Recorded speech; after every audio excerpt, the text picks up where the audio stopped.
Hello guys, আসসালামু আলাইকুম সবাইকে।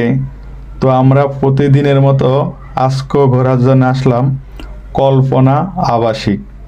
কল্পনা আবাসিক হলো চট্টগ্রাম অবস্থিত কালুরঘাট নতুন ব্রিজ এবং কি পুরান কালুরঘাট ব্রিজের দুটো ব্রিজের মাঝখানে হামিদচরের কিছুটা অংশ।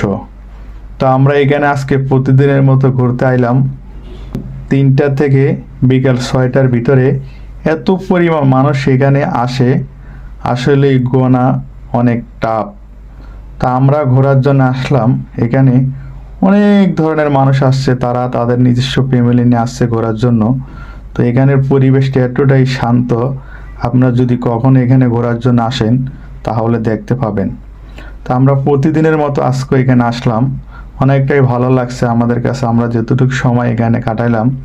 তো আমার মনে হয় আপনারা যদি ফ্যামিলি আসেন, আপনাদের কাছেও নতুন লোকেশন আয়া আমাদের কাছে অনেক ভালো লাগলো। তো থ্যাংক ইউ সবাইকে, অনেক ভালো থাকবেন। আল্লাহ হাফেজ।